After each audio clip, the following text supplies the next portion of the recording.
నేను మనసుకు, మాటలకు అతీతుడిని. నేను శబ్ద, స్పర్శ, రూప, రుచి మరియు వాసన లేనివాడను. నేను ఇంద్రియ వస్తువును కాదు. నేను అగమ్యగోచరంగా ఉన్నాను. నేను మార్పులేనివాడిని, అనగా ప్రకృతి యొక్క 6 రూపాంతరాలు లేనిది. నేను ఉనికి, పుట్టుక, పెరుగుదల, పరివర్తన, క్షీణత మరియు మరణము నుండి విముక్తుడను. నేను పుట్టుక మరియు నిరాకరణ నుండి విముక్తి పొందాను. నేను నిత్యం. నేను సమయానికి పరిమితం కాదు. నేను ప్రాచీనుడిని. నేను 3 గుణాలను అధిగమిస్తున్నాను, అవి సత్వము, రజస్సు మరియు తమస్సు. నేను స్వచ్ఛంగా ఉన్నాను.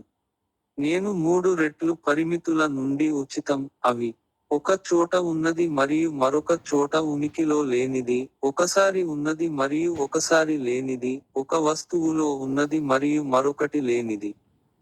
నేను అంతటా వ్యాపించి, శాశ్వతంగా ఉన్నాను. నేను 3 రెట్లు భేదాల నుండి విముక్తి పొందాను, అవి సజాతీయ, విజాతీయ మరియు స్వాగత భేద. నేను గొప్ప సజాతీయ అస్తిత్వాన్ని. నేను అనంతం మరియు అపరిమితం. నేను స్థలం, సమయం మరియు వస్తువు యొక్క 3 రెట్లు పరిమితుల నుండి విముక్తి పొందాను. నేను అవిభాజ్యుడిని, నిష్పక్షపాతంగా మరియు నిరాకారుడిని. నేనొక్కడినే సర్వోన్నత అస్తిత్వం. నేను ఏకవచనం, రెండవది మరియు ఎటువంటి ఉదాహరణ లేదు. నేనే స్వయంగా కారణమయ్యాను మరియు నేను మరొకరికి కారణం కాదు. నేను అజ్ఞాన స్థితులను అధిగమిస్తున్నాను, అనగా మేల్కొలుపు, కల, గాఢ నిద్ర మొదలైనవి. నేను తురియాని. నేను చాలా స్వతంత్రంగా మరియు స్వీయ ప్రకాశవంతుడిని.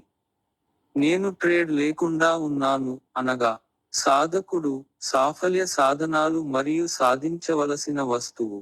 నేను అనిర్వచనీయుడు. నేను అవినాశిని మరియు అవినాశిని. నేను సత్, ఉనికి. నేను నిస్సత్తువను కాను. నేను చైతన్యాన్ని. నేను చిత్. నేను 3 రెట్లు కష్టాల నుండి విముక్తి పొందాను, అవి ఆధ్యాత్మిక, ఆదిభౌతిక మరియు ఆదిదైవిక. I am bliss. నేను సచ్చిదానందుడిని. నేను సర్వశక్తిమంతుడను, సర్వజ్ఞుడను మరియు సర్వవ్యాపిని. నేను పొందలేను, అనుభవించడానికి మాత్రమే. నేను బ్రహ్మను. అహం బ్రహ్మాస్మి సత్సంగం.